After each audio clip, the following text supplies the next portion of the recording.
A 30-0 run from UConn in the Elite Eight just hit different. Alabama, Purdue, and NC State, they all want their shot. Your Final Four preview starts right now. Locked On Podcast Network presents the 2024 NCAA Bracket Breakdown. Presented by Nissan.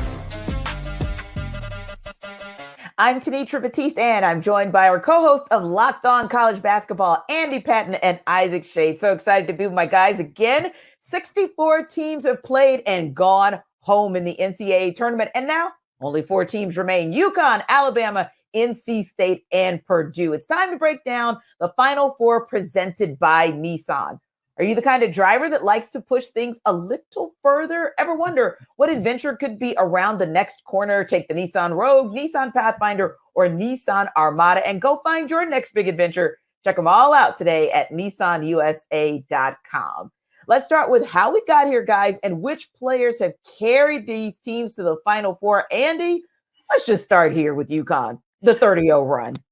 Yeah, what an incredible performance we have seen from Danny Hurley's team, not only in this tournament, but in last tournament as well. I mean, I think when all is said and done, even depending on how this shakes out for them, if they don't win the championship, or of course, if they do, we have to look back at this 2-year stretch of NCAA tournament games for Hurley and UConn as one of the most dominant of all time.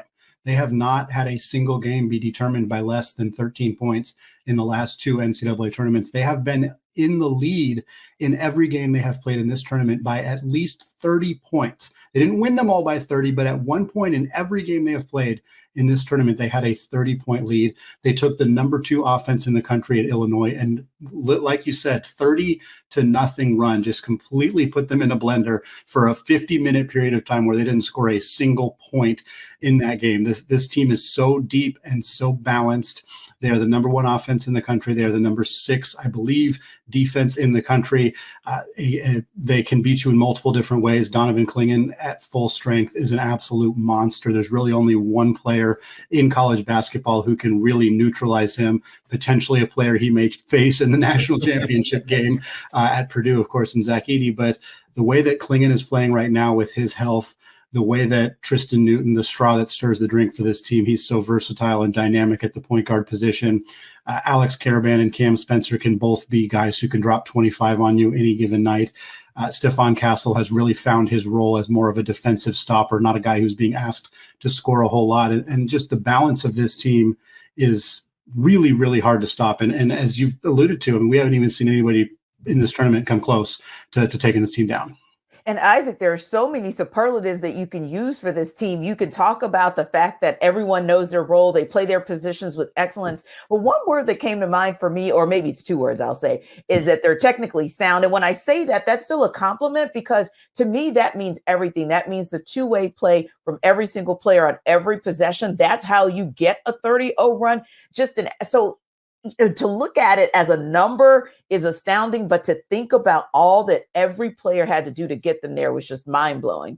It absolutely is, Tenitra. And Andy, I was checking while you were mentioning it. They're up to 4th in the defensive efficiency. So this team is top 4 nationally on both sides of the ball, to your great point there, Tenitra. And for me, that all goes back to the coaching of Danny Hurley. This is a man that will not settle for anything less than utter perfection. And like in every time he's interviewed, it's so funny because you're thinking he's going to say like, oh man, we're hitting on all cylinders. We're getting on all our strides. And he's like, I guess we don't know how to win close games because we're blowing over. Like he's always just finding something to nitpick with his team. But I love that. I love the hunger that is there. And it goes all the way back to that press conference a couple years ago when he said, you better get us now, because basically the freight train is coming. And the freight train is not coming anymore. It is here. And Andy, if it's okay, I'm going to go so far as a step to say, depending on what happens next weekend, we could legitimately talk about this UConn basketball team as not only better than last year's, as a conversation Andy and I just had on a recent show, but perhaps in the conversation for the best college basketball team of all time. Which, Andy, would be so exciting because there's so much movement with the one and dones and the transfer portal and NIA fallout that we don't get an opportunity to see a team have a core and then see that greatness one season, let alone duplicate itself for potentially to be great 2 seasons in a row or back to back. And Andy, where that kind of took me talking about our next team as well, and Isaac talking about our next team as well, is what we saw in the old days of the football Alabama.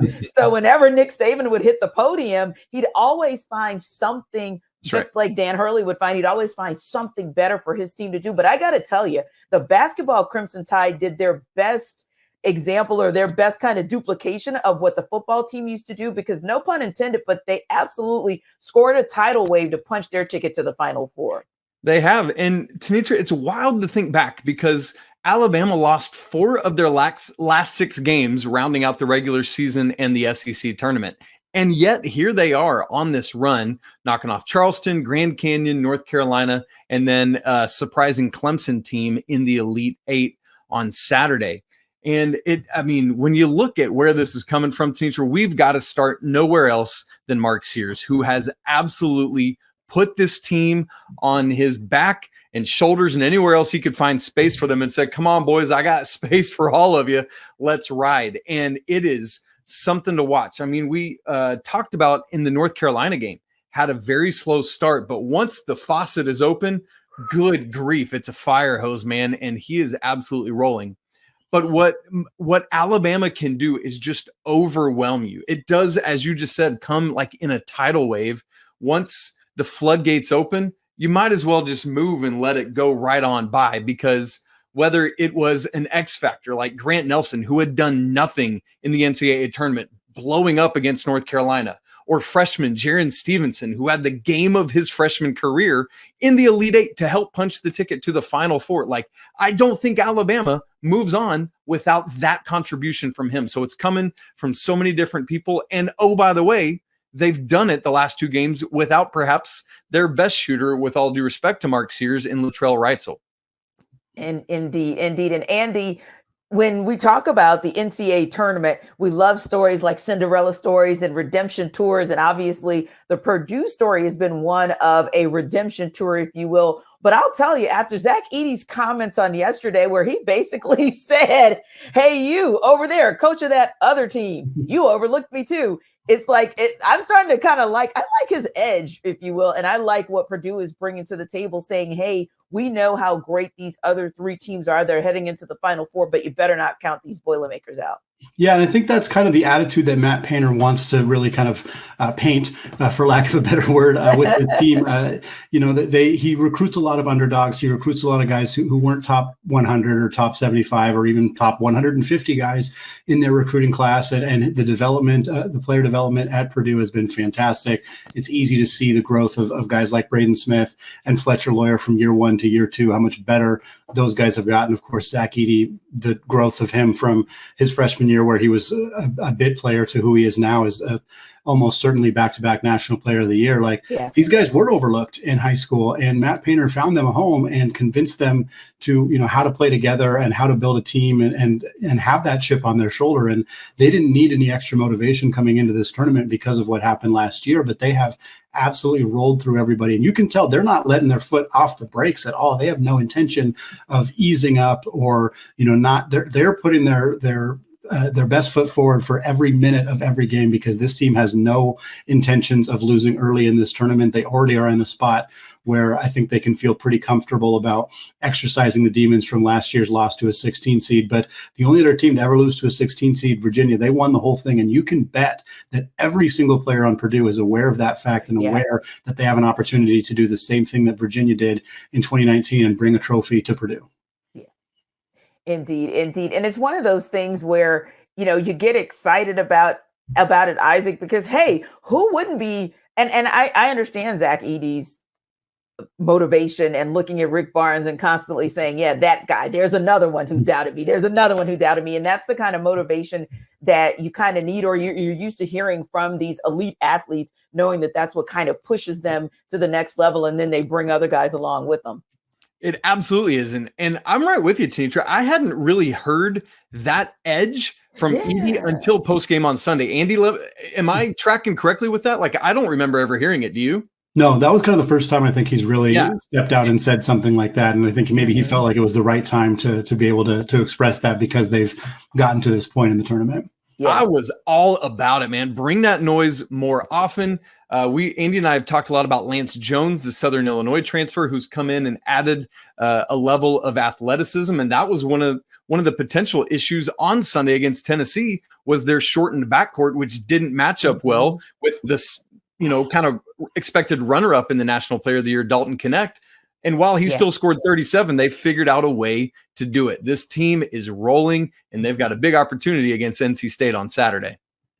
Indeed. And it's one of those things where, like you said, Dalton Connect did his thing, right? He still had a Dalton Connect type of game for the most part, but it's those spurts. I remember, sitting there watching that game amongst family and friends, and we're thinking it's just going to take one piece here, one piece there forever, which one of these teams for their big guys, right? For their like you said, national player, co-player of the year, one guy is going to step up, or it's going to be that X factor, and that's what's going to get you moving on. And that's kind of how you feel with NC State. They kind of feel like the entirety of the team is one that indeed is like an X factor, right, Isaac? It's like it's giving Jimmy V vibes, and to me, that's a beautiful thing. It is a beautiful thing. And, talking about how did we get here, most of these teams, we have to start at the NCAA tournament. But we would be completely remiss to not start all the way back at the ACC tournament with NC State, because were it not for just the second team ever to make a 5 games in 5 days run, they would not have even been in this field. As Andy said recently, they had 0% chance of being an at-large team. And so they had to end up beating Louisville, who they were tied with 5 minutes left in their first game of the ACC tournament. Yeah. They needed a missed Isaac McNeely free throw, who's a phenomenal free throw shooter, and a subsequent Michael O'Connell banked in 3 at the end of regulation just to get to overtime with Virginia. I mean, there's all these butterfly effect moments that have led us here. And then just like Kemba and the UConn Huskies in 2011, they've just kept it rolling. Miracle after miracle after miracle after miracle. By the way, knocking off Duke for the first time they've ever played them in the NCAA tournament. Tanitra, it is an absolute wild show, and it's all because of the DJ show, and it's DJ Burns inside and it's DJ Horn outside. And as you said, a whole host of dudes around them. Michael O'Connell has stepped up. I love what Mo Diarra is doing, even while being in the midst of Ramadan and all this. Like, it's an incredible story, and it's so fun to be part of this history. Indeed, Andy. Indeed, Andy. You look at what NC State has done, and it's just been astounding. Like you said, start to finish, Isaac. But Andy, start to finish, it's been crazy. Yeah, unbelievable run from NC State to be in this position to have, like Isaac said, needed that missed free throw from McNeely to even be. Their season would have been done 2-3 weeks ago if that hadn't happened. But nobody looks like they're having more fun playing basketball than DJ Burns, and I'm excited to see this team continue to be rolling on here. Indeed. That's how and why we got to the Final Four. Now we break down the matchup, starting with the earlier game and the lone Cinderella story in NC State. Can they take down number 1 seed Purdue? This Final Four bracket breakdown is brought to you by Nissan. Are you the kind of driver that likes to push things a little further? Do you ever wonder what adventure could be waiting just around the next corner? Well, our friends at Nissan have a lineup of SUVs with the capabilities to take your adventure to the next level. How about the 2024 Nissan Rogue? It's perfect for city drives and great escapes. It's got class exclusive Google built-in, which is always updating assistant to call on for almost anything. Gone are the days of connecting your phone, because Google Assistant, Google Maps, and the Google Play Store are built right into the 12.3-inch HD touchscreen infotainment system. The 2024 Rogue is the perfect mid-size crossover for your next adventure. Or how about the Nissan Pathfinder? That's the one that my family, the Shade Brigade, would choose every time. It's got room for up to 8, an expansive cargo capacity, and advanced available 4x4 capability. With 284 horsepower and up to 6,000 pounds towing capacity, when adventure calls, the Pathfinder is right there to answer. So why don't you go take the Nissan Rogue, Pathfinder, or Armada and go find your next big adventure? Shop NissanUSA.com.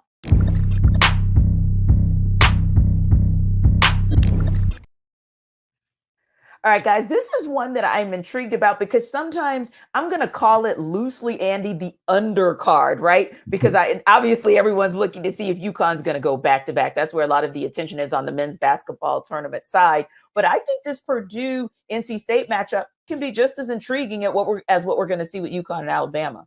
Yeah, I'm really excited about this game a lot, and I think it's not the matchup we expected, not the matchup anybody expected. I think people were looking forward to UConn potentially taking on Houston, or not, excuse me, Purdue potentially. But I know what you mean. Yeah. Houston or even Marquette.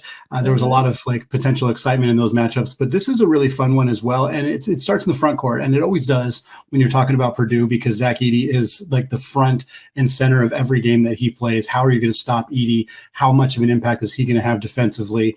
And that's always going to be the storyline with Purdue. But now he gets to go up against a very unique big in DJ Burns, a player who has shown the ability to finish around taller, bigger guys in his career, a guy who is potentially has the ability with his ball distribution skills to maybe move Edey away from the rim a little bit. I think there's some intrigue where if Burns is away from the rim, facilitating, making a lot of passes, if that pulls Edey away from the rim, does that mean that Purdue then puts Trey Kaufman-Renn on him and lets Edey kind of play in a different role as more of a roaming defender? I think that's the most compelling matchup, because Zach Edey and DJ Burns are pretty clearly the two most compelling players in this game. But I also am curious how Purdue is going to defend DJ Horn and the way that he has played in this tournament up to this point. He has been absolutely fantastic. He's a great scorer. He's a great shooter. Is he going to be as effective at getting to the rim? Obviously, Edey tends to mitigate that against a lot of teams. So a lot of interesting kind of matchup elements to this game. Michael O'Connell, I think, is going to have a huge role, as he has.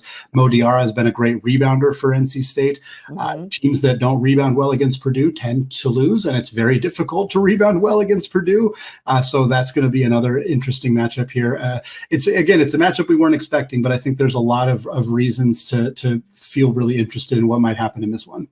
Yeah, and Isaac, I'm interested too to kind of see how it goes in terms of the starts, because I feel like both teams got off to some slow starts this past weekend. And I think if I remember correctly, DJ Burns got into a little bit of foul trouble. So I'm interested to kind of see, and I'm interested to see if that might actually play a role, sort of, if you will, Isaac, not so much the play itself of whether or not, you're effective on offense, but maybe how things go defensively and who kind of jumps out to the early start, and does that team continue to dictate the tempo throughout?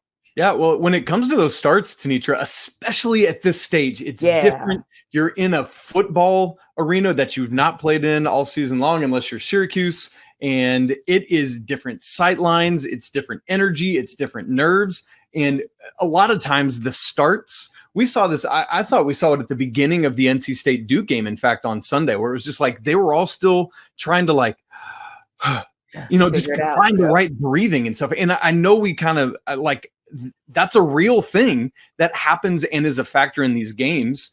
But part of it too is you talk about that perhaps foul trouble. Like, you look at DJ Burns and he only gives up 25 pounds to Zach Edey, which is kind of hilarious when you look at DJ Burns and you're like, you probably weigh more than Zach Edey, right? But DJ is only 6'9". Yeah.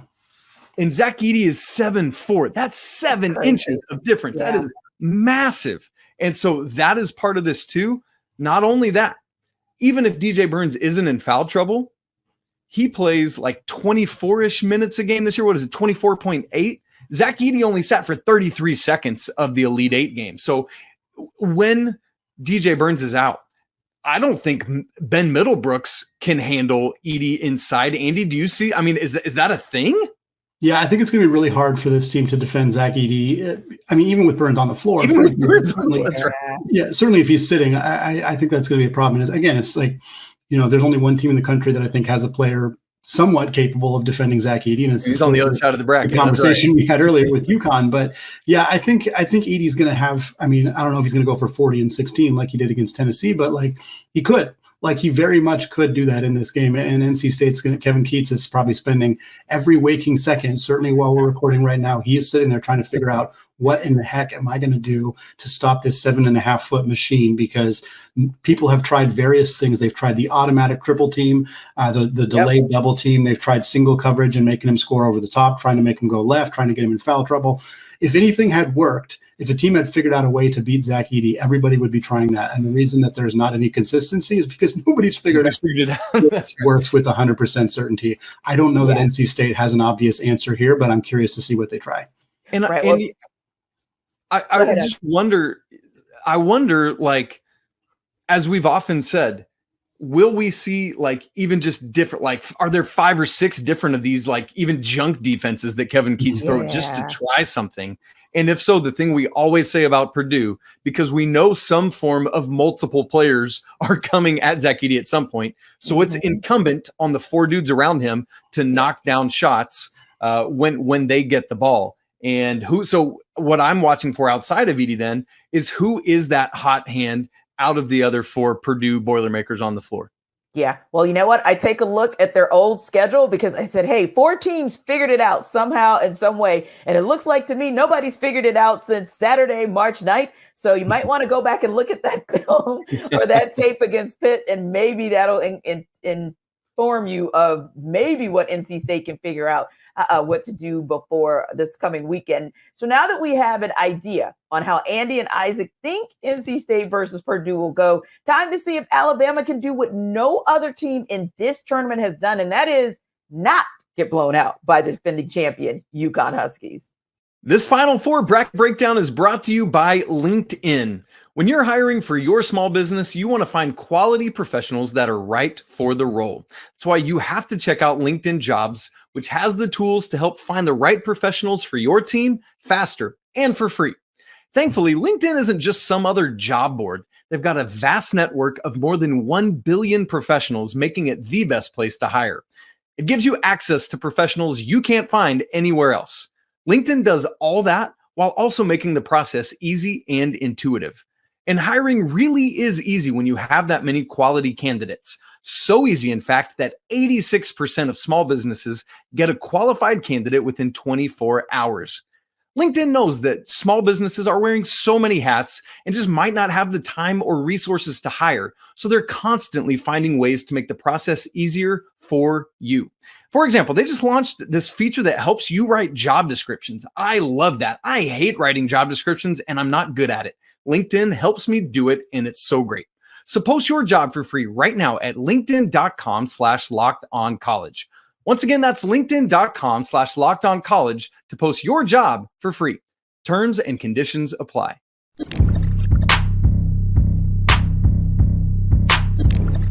Guys, this run by the UConn Huskies in the tournament has been so impressive that I got to say it twice, 30-0 run in their Elite 8 matchup against Illinois. But Alabama has a high-octane offense, too. Can the Tide hang with the Huskies, Isaac?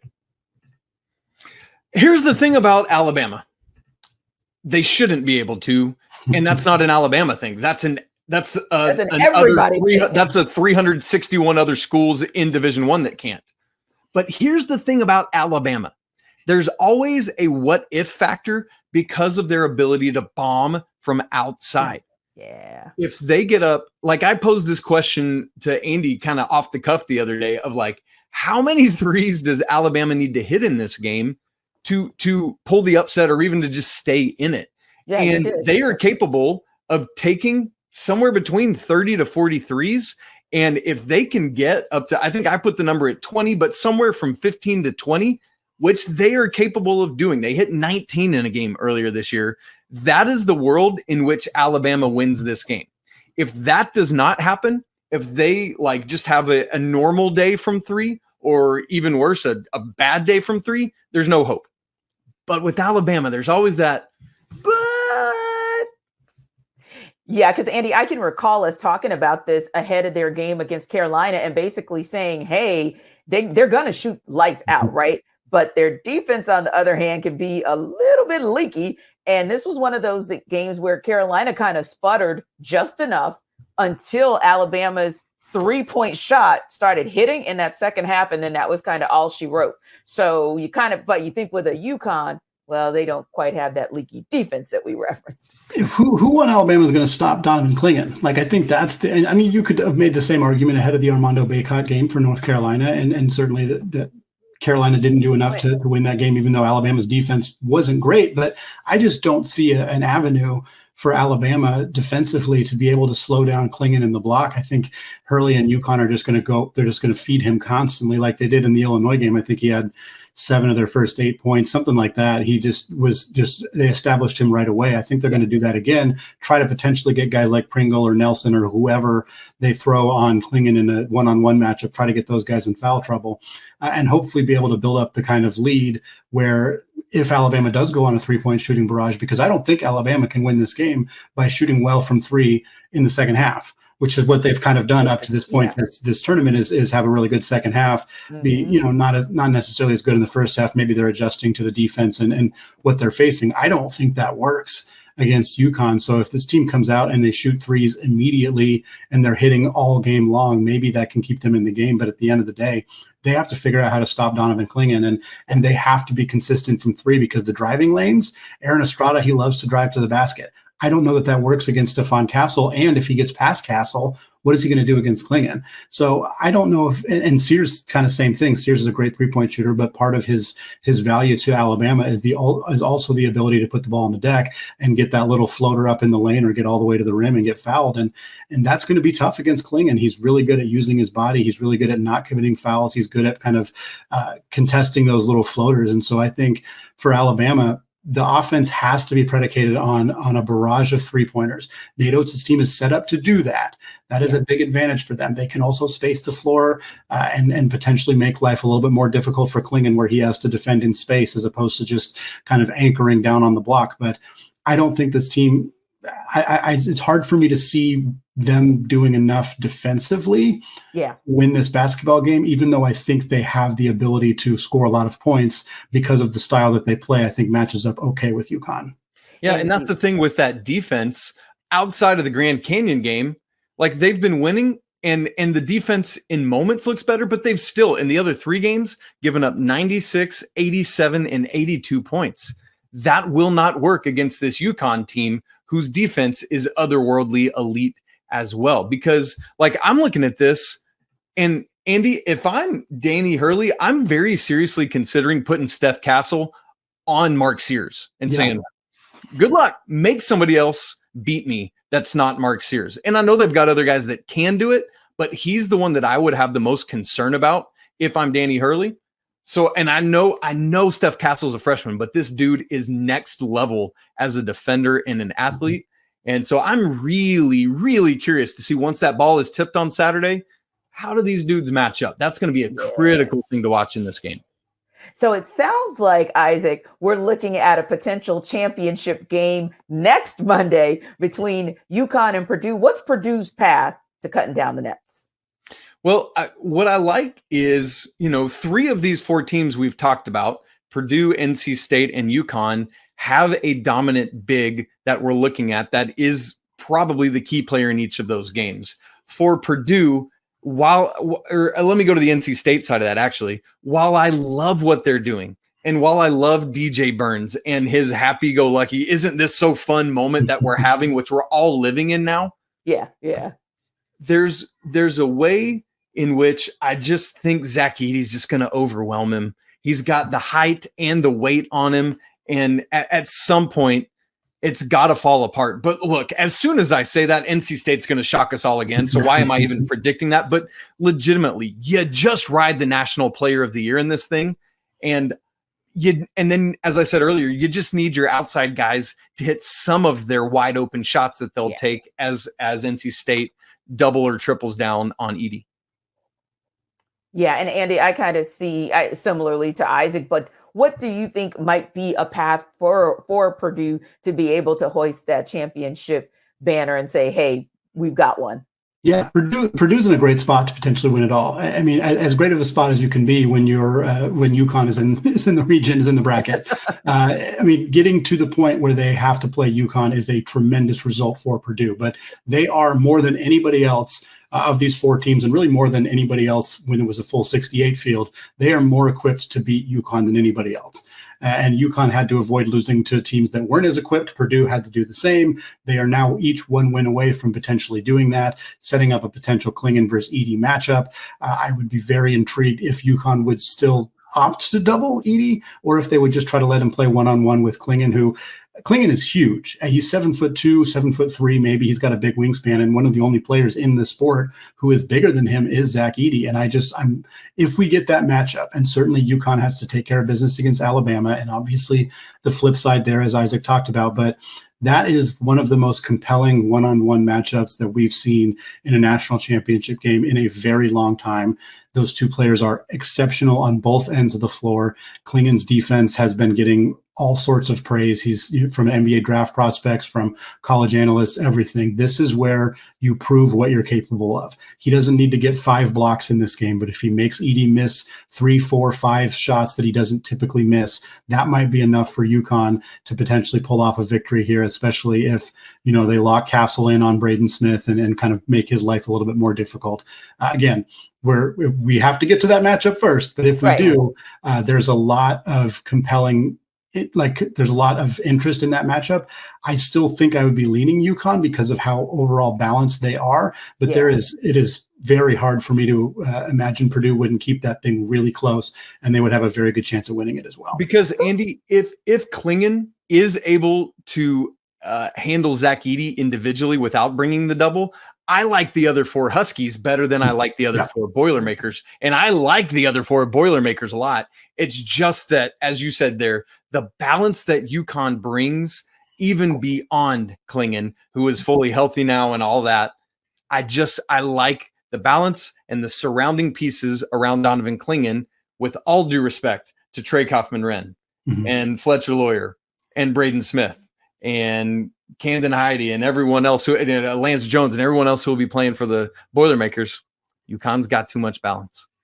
So Isaac, I'm going to throw a quirky question to you. And this is assuming that we still feel like UConn is the presumptive favorite there. What are some of the things, maybe like 1 or 2 things that, hey, if UConn doesn't have that perfect game or that complete game, because they probably have played the most complete games in this tournament of any team, but what are maybe 1 or 2 things that if they do these things, it gives Purdue a shot, but they're that good that they can stumble and, hey, they can still cut down the nets? Sure. I mean, you asked about it earlier with the foul trouble with NC State and Purdue. I think if Zach Edey can get Klingon into some foul trouble, I know they got Stanley Johnson coming in behind him, but I think that puts Zach Edey in a place where you just keep feeding him, because UConn is a good 3-point shooting team, but they're not an overwhelming 3-point shooting team. And Purdue's 3-point shooting percentage is elite. And so if they can offset that balance, I think they can make enough twos to offset what UConn's doing if Klingon is relegated to the bench. So that would probably be the biggest thing for me, is just being able to get foul trouble going on the big man inside. One thing that really intrigues me in this matchup too is the difference in size in the guard rooms. Like, Purdue doesn't have a ton of size, and it hasn't seemed to impact them all that much. But Lance Jones is listed at 6'1"-ish. Neither Smith or Lawyer are particularly big, and UConn has a ton of length on the perimeter. Tristan Newton's big for a point guard. Stephon Castle's like 6'7". He's practically a 3, small ball 4 size in the modern NBA. And Cam Spencer, he's not an elite defender, but he's got a lot of size too. And so, who's Lance Jones going to guard? Like, we've talked about this before a few times with Purdue. Like, are they going to put Jones on Castle? Like, Castle's not a great offensive player, but he's got 5 inches on Lance Jones. Like, I could see that being an area that UConn could attack. So just, kind of one of the few non-Edey Klingon aspects of this matchup that I think is really compelling to me. Yeah, I think that's a great call that both of you guys make, because it's always interesting when a team is so kind of head and shoulders above the rest. Like, do they have 1 or 2 areas that you can exploit that maybe one of 2 things happens? Either you get the upset, or we get to have this conversation of, despite these obstacles that happen to them, they still won it all. They still got to cut down the net. So one final thought before we wrap up, because we got to hear it from you guys. Isaac, you got to tell us who you're picking to cut down the nets at the end of the night next Monday. Andy, and who you got as well. I got to ride with the UConn Huskies. I just do not see anyone stopping or slowing them down. They already knocked off in Illinois last weekend an offense that was better than Alabama's and a defense that was better than Alabama's. I don't see that. And then I think there's just too much against Purdue. I would love the story of redemption for Purdue pulling to Virginia, but UConn, back-to-back national championships in which they win all 12 of those games by 13 or more points. Yeah, I'll be contrarian just to be contrarian. UConn obviously has a fantastic chance of doing this, and they're probably going to be the favorite. Assuming they beat Alabama, they will be the favorite, whether they play Purdue or NC State. But let's roll with Purdue. Let's roll with Purdue pulling a Virginia, phrase we've used a bunch of times because this is the only second time a team has made the tournament after losing to a 16th seed, and the other team won it all. So why can't Purdue do it? They're playing some great basketball right now. I think that Edey is a obviously a tough matchup for UConn. I think the possibility of him getting Klingon in foul trouble, being able to dominate on the block while they play Samson Johnson or are forced to double, triple team him. Braden Smith has distributed the ball at an absolutely elite level throughout this tournament. He had 15 assists against Gonzaga. I could absolutely see a reality where Braden Smith is carving up UConn defensively, where Zach Edey is overwhelming, where Donovan Klingon's spending a lot of time on the bench, and Purdue ends up hoisting the trophy and being the second team to lose to a 16 seed and win the championship the following year. After the teams cut down the nets, the action won't stop on Locked On College Basketball. Portal season, recruiting, and more every day on Locked On College Basketball with Andy and Isaac. Get into it. Don't miss a moment. It's part of the Locked On Podcast Network, your team every day.